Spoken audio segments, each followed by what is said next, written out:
You're listening to Wandering Jews with Josh and Roy. I'm Roy. And I'm Josh. This is the podcast where two youngish Jewish dads get baked and wonder what it means to be a Jew today. Tonight, on episode 82, we get ripped from the headlines. After that, a new segment that only we could do on the other hand. And finally, we turn on the random number generator. The old beepity-borpity machine. But before we go all good stuff on you, and including what we're smoking for this episode, I want to do a little shout out to the folks in back. And by that, I mean the folks in front, the folks on the left and the right, the middle of the mosh pit, the Patreon patrons. A big thank you to everybody who has become a patron over the course of this show. A shout out to our newest patron, Neil. Kneel. But don't actually kneel. Stay standing. Or you do you. You do you.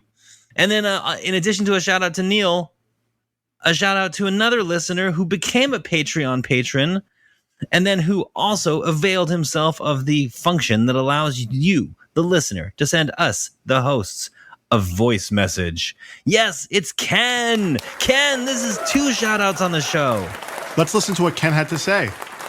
Hey guys, this is Ken. I'm an oldish Jewish dad, and I want to thank you for the shout out on the last show. I was driving to Costco with my wife.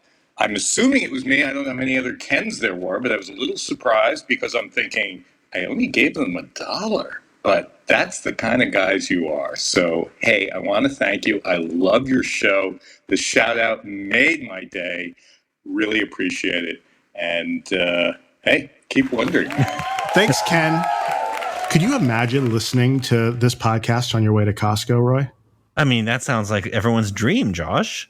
Yeah, that's definitely my dream. Look, you could be listening to a lot worse things on your way to Costco, like your children arguing, for example, or the police officer explaining why he pulled you over. There are lots of things that are worse than listening to Wandering Jews on the way to Costco. And by the way, these 2 Wandering Jews know their way around to Costco. So it's synergy. So if you want to be like Ken or like Neil, become a Patreon supporter and then send us a message. Tell us what's going on. We want to hear it. That's right. Links in the show notes. Love ya. Josh, let's tell the folks what we are puffing on for 82. Well, tonight, special night, because earlier today, Roy and I went to a new dispensary and we had a lovely time there. And we talked to a bud tender about chatty strains, and she suggested this great joint that we should smoke, and it was lovey-dovey. And then Roy sees the sign that says $35 ounces. Look, I don't know if other people can resist that sign. There's probably some subset of people that didn't even see the sign. But once I saw the sign, to quote our genius friends at Ace of Base, it opened up your eyes. Yeah, I did. I opened up my eyes and I saw the sign. And the sign said $35 ounces. So I said to them, I says, hey, what strains you got there for $35 an ounce? Can we take a whiff of those? Because in Oregon, you can smell your weed. Yeah, chew on that, Washington State. So she said mimosa, some lemon strain, and then this third one. Well, we ardent fans of the show will know we've already smoked mimosa. They already know we've explored the lemon world. But the third strain, well, that's what we're smoking tonight. And it is called chocolate, grape, diesel. It's like 3 distinct things just combined. Yeah, right. It's like they're not going for one of those names that tries to say something as a name that holds together. They're just sort of saying, do you like strains with chocolate in the name and smell profile? Do you like grapey kind of things? What about diesel? Do you like all of those? Oh, it turns out the focus groups say people like these 3 things. And I, being a representative of that focus group, like these 3 things. So we each have half an ounce in front of us here. And this is tested at 26.4%. Let's pop open these gigantic canisters. Ooh, you see how deep that pop was? That's a big canister. You know what? I smell chocolate. I smell the chocolate. I smell the chocolate too. I smell the grape, Roy. I smell the grape. Are you just scratching, sniffing wallpaper in Willy Wonka's house? What are you doing over there, man? I'm just, reading the descriptions. Do you smell the diesel? I do. When I pull it out, I have a nug in my hand and I'm looking at it. And when I put the nug to my nose, I do get the diesel notes. Well, so I went onto the Twitter today after purchasing this $35 ounce to brag about how I got a $35 ounce. And then somebody out in the Twitterverse asked me if it was good weed or if it was just like ditch weed, swag weed. I don't think it's going to be swag weed, but I do think that when you buy these kinds of discount ounce deals, to my experience, it's because they're giving you like what my brother referred to lovingly as booger nugs, Yeah. They're small nugs. They're not the big, beautiful marijuana magazine centerfold buds. Look at that cola. These are little tiny nugs, but I bet they're going to smoke wonderfully. I'm curious what the interweb says about chocolate grape diesel, Josh. Chocolate grape diesel is an indica-dominant hybrid strain created through the crossing of the delicious grape diesel and chocolate kush. Named for its unique flavor, chocolate grape diesel is a great choice for any indica lover who appreciates a high level of potency behind their bud. Like the name suggests, this bud combines super sweet, fruity grape flavor with hints of fresh, creamy chocolate and spicy diesel.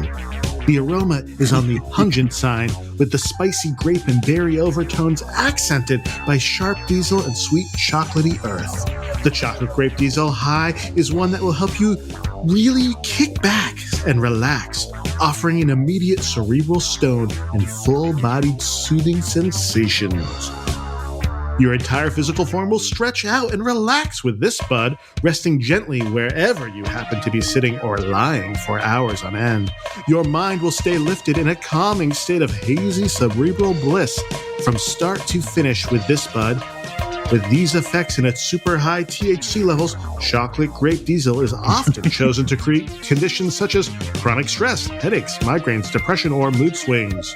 This bud has a dense and small grape-shaped forest green nugs with lots of thin orange hairs, deep purple undertones, and tiny ember crystal trichomes. Wow, that's like the Savior magazine of reviews. All right, I might have lost some folks on that one. Savior, the magazine for food snobs before foodies was a thing. Well, Josh, there's only really one thing we can do at this point aside from laud the artificial intelligence that wrote that description. What's that? Grind this up, pack it, smoke it, and be right back.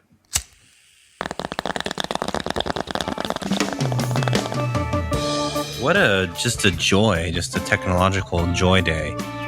Yeah, you having some tech issues? Having some tech issues today. Having some Wi-Fi issues. Yeah. Having some patience with technology issues. More than the technology itself is my serious, throttling of my own patience bandwidth. I have throttled my bandwidth. For your patience bandwidth, do you want to extend your bandwidth and sort of become more patient and deal with more bullshit?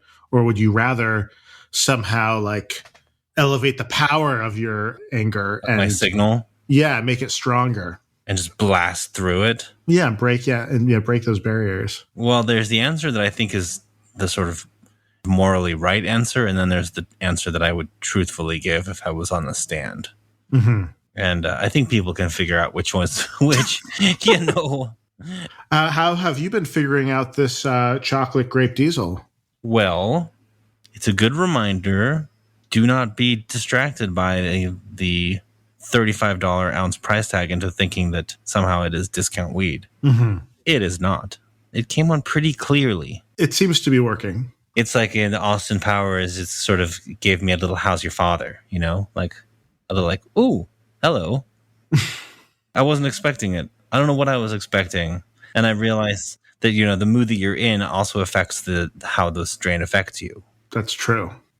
When I think about this discount weed, I think about those people who are on the couponing, the extreme couponers. Because sometimes when you watch those shows, the way you get the deals are you get the coupon, but then you get like the mini version of it. And so it's like 99 cents off, but you're getting the mini, and the mini only costs $1. So you're getting it for a penny.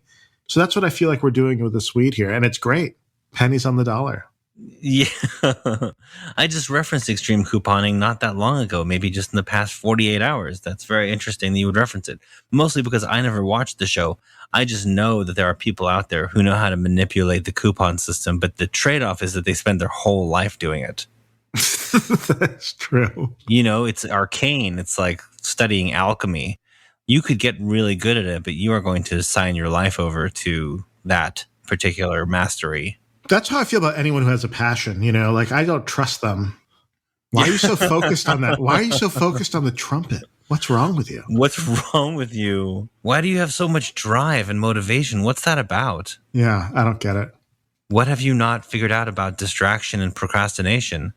Let me introduce you to my two guardian angels, procrastination and what was the other one? Oh, distraction. Well, that's the show today, folks. That's all we have. Chocolate Grape Diesel, a name that tells you very specific and nothing at all. You know what else tells you very specific things and nothing at all? The headlines? Rip from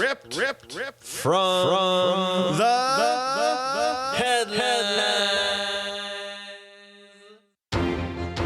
The first headline, Roy, comes to us from CNN. Dun dun. Most trusted name in news, Roy. Is it though? Should it be? Can we talk about that instead? Well, let me tell you this headline, and that is, smoking weed is now more popular than smoking tobacco.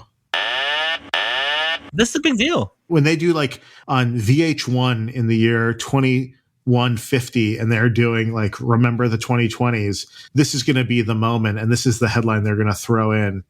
You're absolutely right. You're absolutely right. They're going to grab this exact screenshot from CNN Politics. Analysis by Harry Enlund. They're going to need someone to comment on it, and that's why we're here. Yeah, they're going to cross-reference it. And by they, I mean the artificial intelligence that's running the world and looking to entertain the sort of, remaining human populations plugged in as batteries to, they're going to need somebody to have like a real-life reaction. How did people in the 2020s react to this news? Well, let me tell you, future artificial intelligence overlords, pretty happy about it. This is a big deal. This is a big deal culturally for the country, for the moment, for cannabis as a sort of, a thing that has gone from stigma to normalization faster and faster. But it's also kind of a big deal for public health. And it really should be a public health story, because the real story here is that fewer people are going to die from cigarettes because they're instead smoking weed, assuming that is what's going on, that it's some sort of substitution kind of play. When you read the story, did you get the sense that they were talking about people switching from tobacco to cannabis, or do you think they were just sort of talking about total consumers? I think they were talking, it was a survey where they asked people, have you smoked a cigarette in the last 30 days? And more people had said they'd smoked cannabis than they had smoked cigarettes. So this is science. Science. This is right up Bill Nye's lane. I like data. I like looking at sort of the actual data behind these kinds of headlines. That does not mean I'm going to remember to do this, but if I were the kind of person who could remember to do this, I would look at this data set and I would ask to see if I could see what they call the crosstabs and figure out the intersections of these data points. Because, for example, if in the last 30 days more people have smoked weed than cigarettes, that doesn't necessarily mean that they've quit one or the other, or that they've quit cigarettes, or that they're not the same person who just smokes both cannabis and cigarettes and is maybe substituting in more cannabis to switch away from cigarettes, or maybe they just like smoking and so they've just worked cannabis into the smoking ritual. I don't know. There's so much to know. Yeah. It's really a symbol of just that the world has changed, They said that they've been asking this question, and in 1969, only 4% of people said they'd ever tried cannabis, and now 48% of people have said they've tried cannabis. Different world. And, that number is probably to some extent an undercount, because there's always the risk that people will be asked something like this in a phone survey and will be not inclined to be honest. Although I think as the stigma goes away, the likelihood that undercount happens will probably go away as well. or be less likely to happen. There's always that. When I was working in legalization campaign work, there was always some factor of undercount that was happening. It was some sort of like a fear factor. People just not wanting to answer the phone from a random stranger calling to ask if they smoke weed, It's not that radical a notion that people would be uninterested in sharing that fact if it was prohibited and criminalized where you lived. Completely agree, Roy. Yeah, this is cool stuff. This is a big turning point. The number one drug in the country, unsurprisingly, is still alcohol, and I can't imagine it will ever be displaced from that, weed will not replace it. You know what I mean? Yeah, I absolutely do. Well, that's actually a good segue to our next headline. All right, bring it on. It's actually not, though. Oh, well, that would be, it's actually not, though, is the name of my new segment.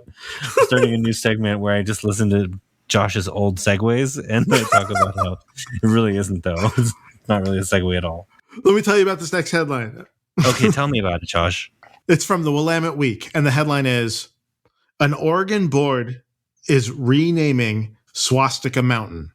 And this is apparently there's a mountain in Oregon called Swastika Mountain, and they're renaming it because some person heard about the mountain and thought it was weird. Yeah. It is a little weird, wow, Swastika Mountain. That sounds like the worst folk song ever, Well, it turns out that it predates Nazi Germany, and it is some family rancher used a swastika, which was a symbol, to brand their cattle up on that mountain. And so that's why they gave it that name. And they're only sort of changing it because they're very clear that they don't change things. They only sort of listen to the public when the public brings ideas to them. Yeah. What is royal court nonsense is that? Like, do your job all the time. Like, you're just waiting, like on your throne, waiting for them to come to you. We're just sitting back looking at the Oregon map, wondering when someone's going to say something about these places. Right. Like, okay. Well, next up, Hitler Creek. I mean, honestly, their budget doesn't change whether anyone comes to them or not. They're having like an omelet breakfast over there for their meeting twice a year. They're probably doing it over the weekend at some fancy resort. This is a total racket, this board. We should rename this board. But just to reiterate something you said about the name, it does predate the Nazi regime by some number of years. Mm-hmm. If you look at some of the coverage of this story in other publications, they're pointing to, well, in one case, I think it was maybe the Forward or that shared it. It was an advertisement from 1916 for a kosher matzah brand and used the swastika as like almost like an organic seal, like a natural seal, because it had sort of this like, well, that's where the Nazis took it. It had sort of this meant sort of purity, like natural purity, right? Not fucking racial purity, but that's how you take something and co-opt it and fuck it up. But to see it like as a sort of a almost like a Heckscher seal of approval on this box of matzah from 1916 was a real trip. Do you think that there is an anti-Semitic child sort of just Googling the internet and just searching swastika news, and then, swastika news. They don't come in the news that often. And so now this little boy, who's like trying to discover himself has now stumbled upon this board and about renaming things, and now it's going to change his life.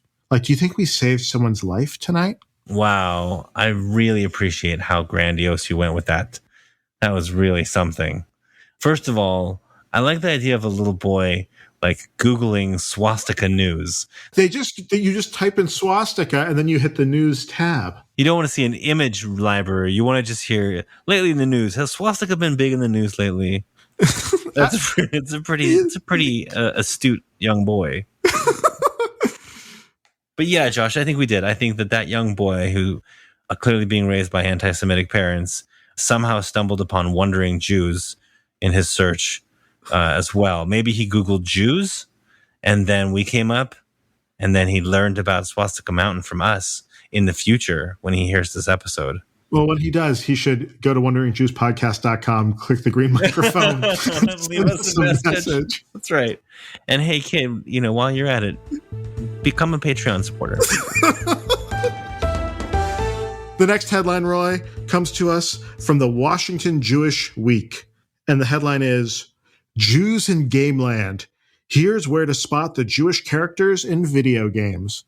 This article is really just a list of the most famous Jews in video games, starting with the game Wolfenstein 3D, which is like a Doom kind of game that I remember playing. And apparently the guy that you're controlling in this first-person shooter is a Jew. Yeah, I didn't know his name was Blazkowicz. I'm pretty sure that's awesome / borderline anti-Semitic, but not really. It's mostly awesome. The next person is Otacron or something from Metal Gear Solid. That's like a franchise been around for 20 years. You ever play it? I have never played Metal Gear, but I'm familiar with it. It's got a lot of the gearheads excited. Another game on the list, which is one that I think we should download. The game is called The Shiva. Yeah, I saw that. Gosh, I don't know. That game doesn't sound as awesome as I think they think it sounds. You control the rabbi in a synagogue when there's a murder. It's a murder mystery game, kind of like Myst, if you will. Just imagine a Jewish Myst. A Jewish Myst. Okay. Or just a Jewish murder she wrote. When you're playing video games, are you worried about the religion of the characters? I am more worried about the use of video games to spread neo-Nazi propaganda and infiltrate a whole generation of minds. It's something we'll talk about in a future episode. I'm less worried about what the religion is of the character, but I will tell you that when my middle son, who is quite the Xbox enthusiast, when I got him a Game Pass for over the summer where you could play all these games online, he saw that Wolfenstein was on there and was very excited to get to play a game where he would get to kill Nazis. Really? And that made me happy to hear. And I know we probably shouldn't be happy about the notion of our child celebrating the killing of any people, but if we're going to kill people, I guess let's go with Nazis. The one thing I don't really like about this list and just sort of recognizing these games is that a lot of it does have to do with the Nazis, and a lot of the games, where it's the backstory is they were in Nazi Germany, they were in concentration camps, these characters, and that's influenced them in some way in the game, so it's sort of like the narratives are all about this Eastern European Jewish experience. Oh my God. Sorry, Roy just kicked the microphone with his knee. Roy's having some issues today. So I just think that's kind of interesting. Like why can't there be a nice doctor kind of game, like a doctor sim, and you play, Dr. Greenberg, Right. A reasonably priced, good bedside manner, general family practitioner. Yeah. The least interesting video game to come out in the year. But if kids are like, oh my God, did you play the new Dr. Greenberg game? That would be so amazing. Well, Roy, before we leave the headlines, I do have two updates that I want to share. And that is first in Reuters, there's an article called Pot Smoking Tourists Not Welcome in Thailand, says Health Minister. And if you recall, maybe about 4 months ago, we learned that in Thailand, they were just giving away weed. The king of Thailand had changed his mind on cannabis and become open to the idea of medical cannabis, really, truly medical use cannabis. And then, presto chango, the law changed, and all of a sudden the Thai government is saying they're going to send a cannabis plant to every house in Thailand that wants it. And I said to you at that time, I bet that they still don't want a bunch of people going there and smoking weed. I think they only just want this to be medicine for their people. But, sometimes we ask the headlines gods, and sometimes they answer. Yeah, I mean, a lot of tourists came over there. They had coffee houses there, too, that people were smoking in. So I guess no more. I have not yet been to Thailand. I would love to go to Thailand. I have heard varying things about sort of playing with weed over there. And most of what I've heard is, are you sure you want to take that chance? Consequences can be very, very severe. The last update, Roy, I want to share comes to us from Fox News. Okay. This headline is Shia LaBeouf converts to Catholicism after studying for Padre Pio movie. And if you recall, maybe like 100 times on the show, we've talked about Jewish actresses not getting roles or getting the roles. Can Jews not play Jews? And if we have non-Jews playing Jews, are we really just covertly trying to convert them? And we both agreed that we were. And look at this. It's a two-way street. Shia's going the other way. Shia is going le bouffe. Le bouffe. The beef is going elsewhere. I'm okay with it.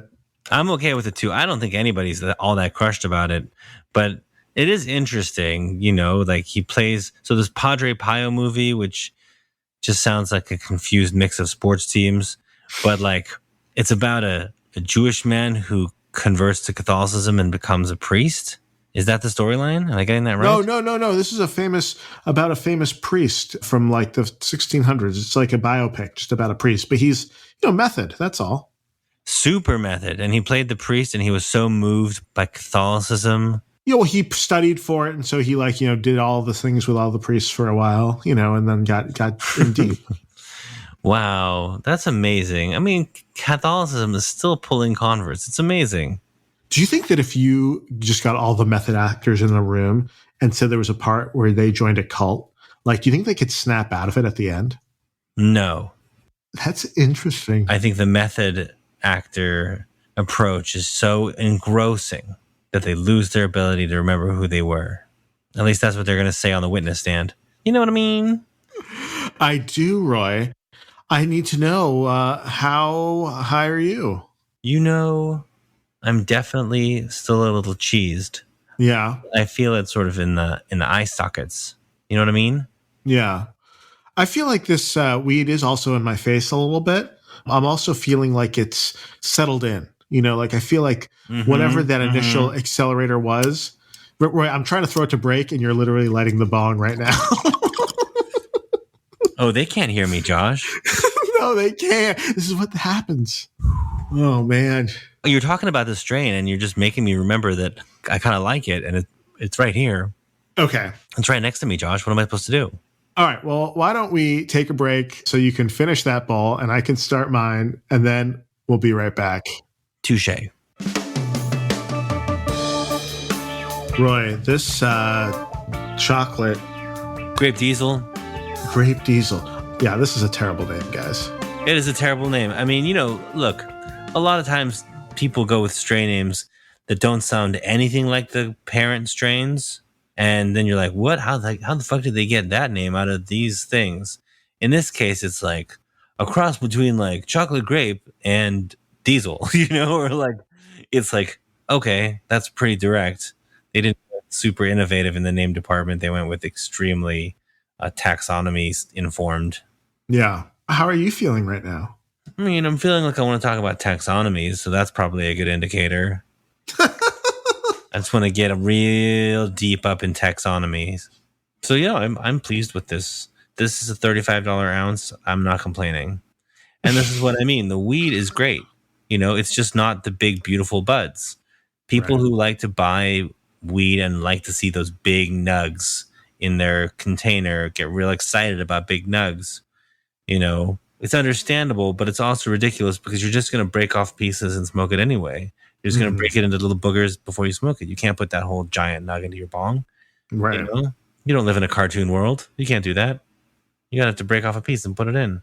Mm-hmm. So we just bought all the pieces that have been broken off. We skipped a step, man. Hey, we are ahead of the curve. We're ahead of the game. Do you know what I mean, Josh? $35 for this beautiful ounce. Shout out to that shop. It's called Jane with a Y. Jayne. Yeah. Cool shop in Portland if you're ever there. Women owned, women run shop, right? Accurate? I think so. Yeah. So that's what I want to talk about. I want to talk about their shop. No, I wanted to get into some stuff. We got some fun stuff. We got a real fun humdinger. Here's the thing. The high holidays are just around the corner. I mean, like they're following me. Do you know what I like to call the high holidays? What do you like to call them? The days of aw yeah. You would. You would. Yeah. What do you call I call them Days of Awe, yeah, too. Obviously, that's what they should be called. them? Mm-hmm. The Days of Awe, yeah. See how I did that? It's like a whole ride. Exactly. No, I mean, I have not been feeling super connected to my Jewish practice of late. Mm-hmm. And at the same time, very immersed in this sort of cultural discourse, but much more sort of cultural discourse than sort of practice that I have been in the past. The high holidays are like a chance to reboot. New year, new you. New year, new you. That's right. Mm-hmm. Out with the old 5782, in with the shiny new 5783, I believe. Mm-hmm. I think those are the numbers we're dealing with right now. There's so many numbers, Roy. There's a lot of numbers. There's even books called numbers. It There's makes some no books. sense. There's a book called Numbers, and yeah, that's true. No, don't even get me started on the Torah, George. What I thought would be fun is for folks to hear what we're calling On the Other Hand. On the Other Hand. Yeah, you know how there's just a lot of opinions out there. Opinions are like peonies. So I want to hear your opinions about the high holidays. All right. The high holidays. Opinion 1. I don't think people do enough, and by people I mean me, with the days in the middle. You know, the whole high holidays is not just Rosh Hashanah or Rosh Hashanah, and it's not just Yom Kippur, and it's not just both of those. It's the days of awe in between, right? And all the things we're supposed to be doing in making amends and seeking amends from one another before Yom Kippur. But, I mean, I've been around for a chunk of time here on this earth, and I cannot tell you too many instances of me witnessing people doing that. I think I myself have only done it a little, and I'm conscious of it. So that's my first take. What do you think about that whole taking those days, making amends? I completely agree with you. I do think that's wasted time. You know, everyone, as soon as Rosh Hashanah is over, you're already planning for the break fast. You're focused already on the party on the other end. And so you're not taking any time in the middle to really do the work. Exactly. On the other hand, I think that round challahs are terrible. Okay? Because the bottom of the challah is the worst part of the challah. The part of the challah that touches the baking pan at the bottom, right? That's the part. You don't want to eat that at the end. It kind of gets stale. And with a round challah, you're making that part bigger. Okay? So you're making a lesser than challah. Okay? This is a geometry-based opinion. Yeah. And I understand, you know, I looked it up. I'm really trying to understand this opinion on the other side. Maybe it's because it's the circle of life and the years going around, you want the circle challah, or maybe it's because it looks kind of like a crown and you want to do that to Hashem. But I think that we should do something sort of special for the high holidays with regards to the challah. I just don't think it should be circular. What do you think about a sort of like a Subway party sub size challah, just a gigantic challah, and that's what you do on the high holidays? Yeah, I think party sub challah, I've seen it before. It's very exciting. A giant challah coming out, being carried by 2 people, you know, something that would be like in an 80s franchise restaurant kind of situation. But then you're trading in quality for quantity at that case, because there's no way that whole challah at that size is going to be delicious. Okay, what about a vertical challah? One that sort of kind of goes up kind of like a Jenga set kind of. So it intertwines, but kind of going up ladder-like, Jacob's ladder style challah that sits vertically on the table. You mean for all the people with giant vertical ovens? Well, you make it on its side, Roy, but then you just flip it over. Okay. You got to get the mold. That's all. I hear what you're saying, Josh. On the other hand, the shofar is one of the coolest things to come out of the whole high holidays scene. It really reminds us that the Jews were a people of the ram. There's some very interesting literature that looks at like sort of the Egyptian people were of a different and earlier sort of sect of worship that did not worship the ram. They worshiped the bull and the calf, which is why the Hebrews built a golden calf. because they were building the god that they saw their owners worship. Mm-hmm. But that was the old generation, the bull generation. The Jews were ushering in the ram generation. And that's why we have a ram's horn that we use to call to each other to like wake up, listen, gather around, check in, hello. You know, you hear the shofar and you cannot help yourself but like to turn in the direction of where it's coming. I defy you to hear a shofar and not turn around and figure out where it's coming from or try and see who's attempting to blow it or blowing it successfully, depending on the moment. They're not easy to play. They're not easy to maneuver. That's true. I'm a big shofar fan, and yet at the same time, I do not yet own a shofar. Really? Do you own a shofar? You know, I got a shofar for my bar mitzvah, and then this is a true story. My dog ate it. It just gnawed on that thing until it was no more. It just used it like a chew toy. Maybe you were not so much battling the dog sort of claim to it in the first place. Yeah. You're sort of describing it as a long, slow process, which seems like there could have been an intervention at any moment. But go ahead. Keep blaming your dog. I think that's great. But I would also like to own a shofar. I think I agree with you that it is a very powerful tool. Every time I'm at synagogue and I'm not in the main chapel because I'm just doing something to avoid being in there, I'll walk past, walk to the bathroom, then stop at the water fountain, get a sip of water, then go to the gift shop. But the gift shop is always closed because it's like Saturday morning and the gift shop's closed, obviously. But, the gift shop really should be open during services because they would do much more business because people are already walking past there. They're already are kind of in the mood. They're feeling the Jewishness. They want to buy something. That's really tethering Judaism to the consumerist religion that is American culture, is open the gift shop during services. I'm just going to do a quick gefilte tank. And that is, every show has to end in the gift shop, right? And I think, why don't you just exit them through the gift shop?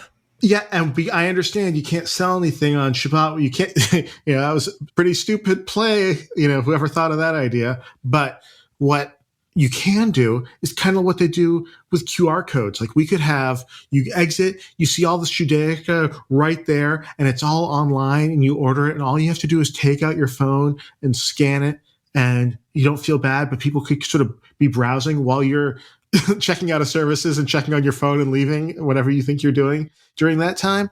You could be in a gift shop and you could be browsing around, and eventually you'd want to buy the shofar that's sitting out there, Exactly, because that's what happens. I see the shofar every time I walk past the gift shop, and I'm always like, you know what? I want one of those Yemenite ones, one of those loop-de-loop ones that are really cool and swirly and hard to play.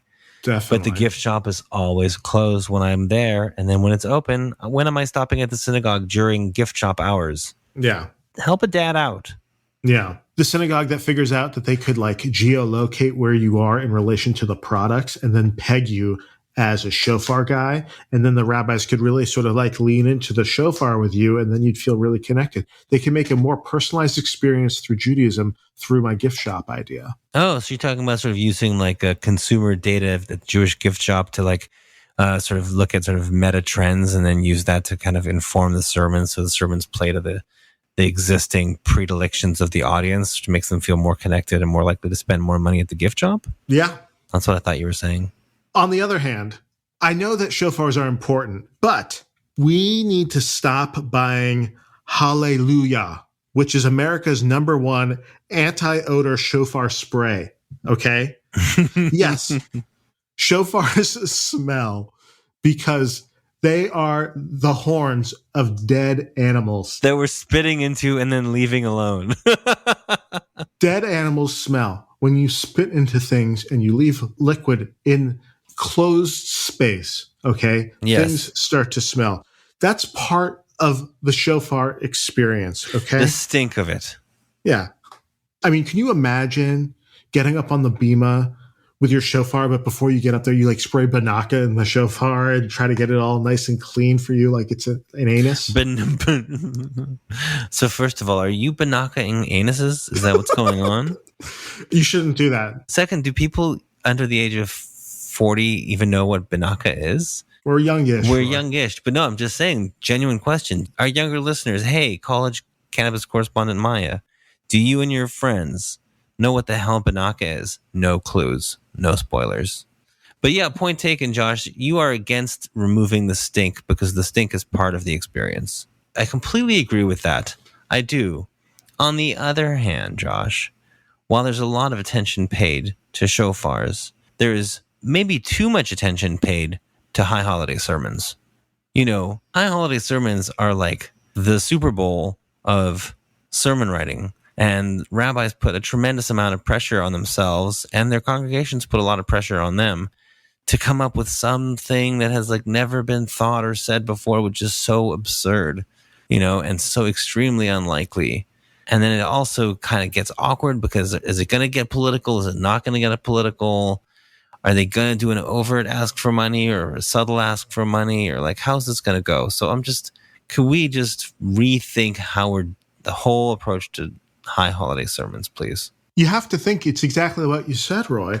It is the Super Bowl. It's the Jewish Super Bowl of the year for the synagogue. The Jupiter Bowl?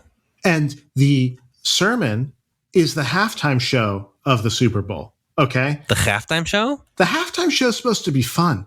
Okay? You're supposed to promote the halftime show beforehand. You have to have dancers. Okay? Right?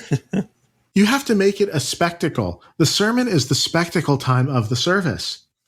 Oh. Right now, it's the same as all the other times, except it's in English. Okay? You got a real Dennis Miller thing going right now. I'm a big fan. What you're saying is that it's not that they should be downplayed like I'm suggesting. They should be upplayed. They should be stepped up. The bar should be raised.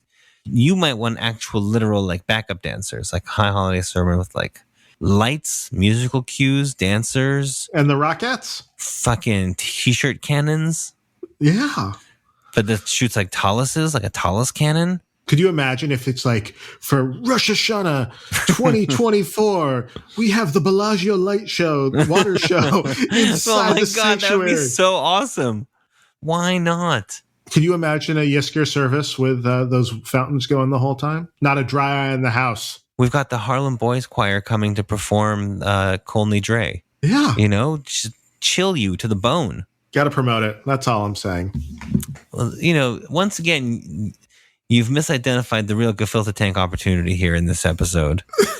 You're back there with some cockamamie idea about gift shops and QR codes on Shabbos. The real money's right here. It's in fucking Vegas level production, high holidays services. That's something that you pitched to listeners of this show back in like episode 8 or something. On the other hand, this past year was a Shemitah year, Roy, right? Which is the 7-year cycle where everything is left fallow after, the 7th year. And in addition to that, all debts are forgiven in that 7th year.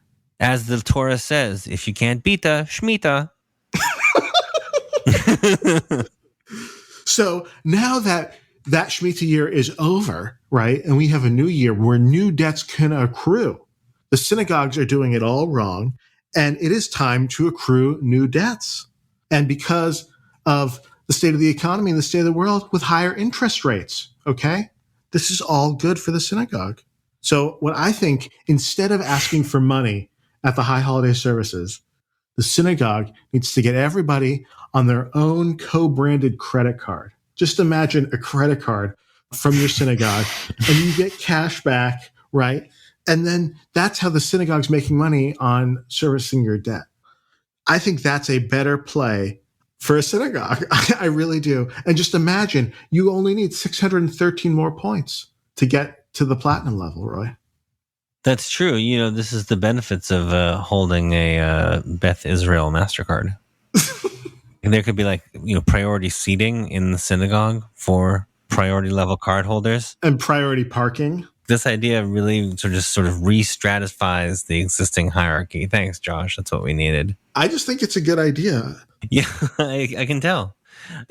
On the other hand, as interesting as, ladening more debt on more people is, I think that the high holidays really are better high.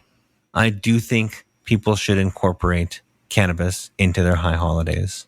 Find maybe respectful ways to do it. Maybe not like, hotboxing your car before going into the synagogue. No shade on people who've done that, myself included. But, maybe it's not sort of tied to the synagogue service, but maybe you don't go to synagogue. Maybe you just want to, welcome the new Jewish year in your own practice, in your own way, out in nature. That tends to be my preference. I tend to like that a lot better than being in a building.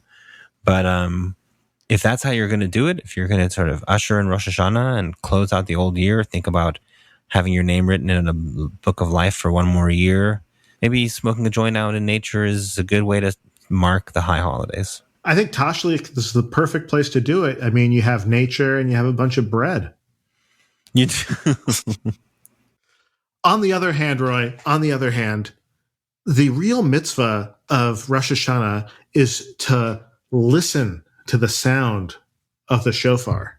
As long as you listen to the sound of a shofar, you fulfilled the mitzvah of Rosh Hashanah. So you could be listening to a podcast and have your earbuds in, and you'd be fulfilling that mitzvah as long as you hear the shofar. And that, Josh, is why we are closing this segment with the following shofar gift.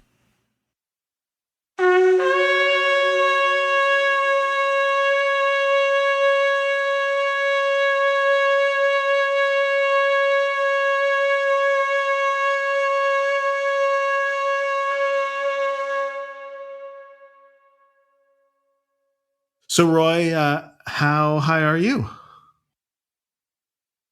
I can really feel the indica of this strain because I've got this really good sort of Passover lean going here.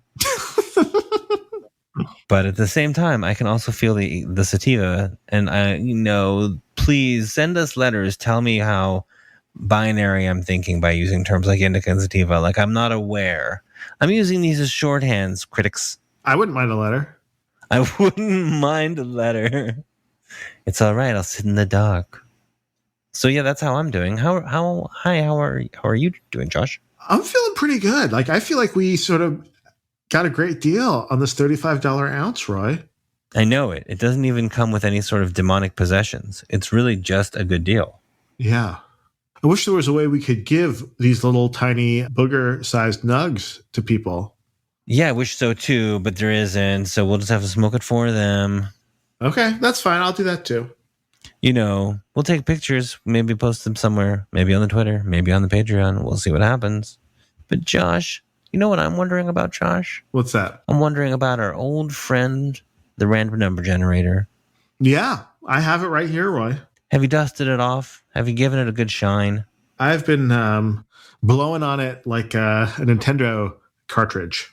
Well, you always have to make it sound dirty. But I appreciate it nonetheless. We have this list of the 50 greatest Jewish jokes from the internet. And this is from the site.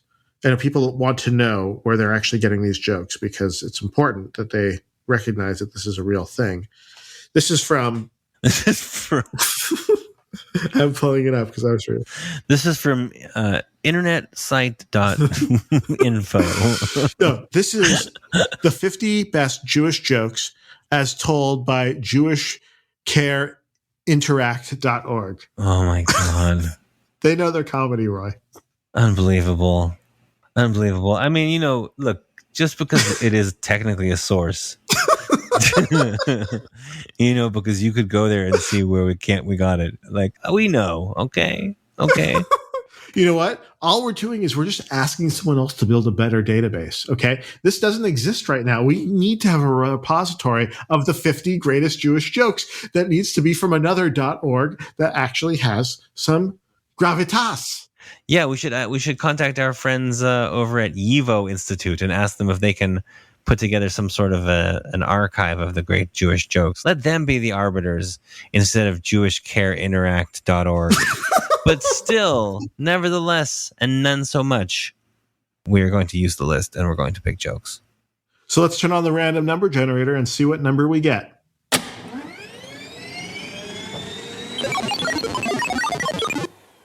Okay, Roy, we got number 36 on this list. Number Whoa, 36. what a fortunate number. Double high, Josh.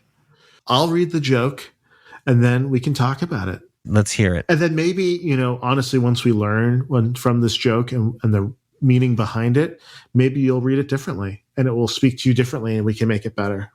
Okay. This is number 36. Here, let's let it rip. On a windy day in New York City, a Hasidic rabbi's hat flew off, and it was rescued by a man that returned it to the rabbi. The rabbi said to the man, "Thank you. Are you Jewish?" "No," said the man. "Well," said the rabbi, "I can't bless you, but I see an afternoon of great wealth for you." The man thinks, "What can it be? I know. I can make the last 4 races at the horse track." So he goes and looks at the program, and lo and behold, he sees a horse named Top Hat in the next race. It's an omen, he thinks, and he bets $100 and he wins. The next race, there's a horse named Stelton, and again, he bets and he wins it all. And then the next race features a horse named Beret, and, he naturally wins again. And he bets it all on the next race and loses everything. And he goes home and he tells his wife this story. And she asks him, "What horse did you bet on that last race?" She asks, and he says, "Chateau, French for hat." She says, "You idiot. Chapeau is French for hat. By the way, who won the race?" "I don't know," he says. "Some Japanese horse named Yamaka." Oy. Fucking vey. This is not a Jewish joke. This is terrible. So this joke is about that the word yarmulke sounds like it's from an Asian country. No, it's because the guy wasn't Jewish, so he didn't know yarmulke is a kind of hat. Yeah, but he thought the word was Chinese sounding or something, or whatever the joke said, right? Well, yeah, he just didn't know that it meant some sort of a head covering. Right. And he thought chateau meant hat when it was chapeau that means hat. Right. This guy's just a real schmuck. A real schmucky putz. This joke makes me sad. All the joke is that the word yarmulke kind of sounds like Yamaha or something. And so everything, the setup and stuff has nothing to do with it. It's just like rabbis wear hats. So let's just name hats and then make the joke about. Can we think of a better yarmulke sounds Asian joke? No. No, we won't. Oh, okay. This is where we need to take the random number generator outside and just, put it in the dunce box for picking such a lemon of a number. Dude, it's all about numbers, man, as we know. It's all about the Devarim. Well, geez, guys, sorry for that shitty joke. Honestly, this joke wasn't good. It shouldn't be on the list. It's terrible. The last joke from this list was also not that good. Yeah. I really wonder who the hell is behind Jewish Care Interact. Yeah. What does that even mean? Those words go together as much as chocolate grape diesel. Mm-hmm. You know what I'm saying, Josh? Have I lost you? No, have you ever heard the one about the rabbi who tried to get on his motorcycle, the Yamaha, but he thought it was a yarmulke? Jesus. That's a better joke, Roy. First of all, I'm not sure about that. And second, first rule of when you find yourself at the bottom of a hole is to stop digging. But you sought out the shovel, the pick. You said, I know that if I dig deep enough, I can go back up. But that is not how it works, my friend. Yeah. Well, a great moment nonetheless. Really, really a great moment. Sometimes hearing a bad joke really makes you appreciate how good a good joke is. That's true. You know what one of my favorite Jewish jokes is, just to make up for that one? Sure, what's that? You know how to spot a gefilte fish in the ocean? How? It's the one with the carrot on its back. I like that joke.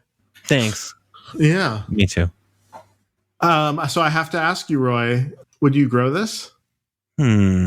If I had a lot of land, I might set aside a little bit for this. Mm-hmm. But if I had a limited amount of space, I would not. Yeah. It's fun, though, but I have so much of it, I have no need to grow it. No, not when they're selling it at $35 an OZ. Yeah, but it's fun. I'm a fan. Well, I'm a fan too. And I'm a fan of our sort of eclectic conversation we had today. Some highs, some lows, some ins, some outs. Absolutely, Roy. And if you're a fan, you can rate, review the show, tell a friend about the show. And you only have a few days left to repent for all the sins you've committed against us. So if there's anything you want to say to us, go to wanderingjuicepodcast.com, click the little green microphone, leave us a message. Tell us about all your sins against us, and we'll forgive you. We look forward to your apologies. Until next time, I'm Josh. I'm still Roy. Keep wondering. Chocolate grape diesel.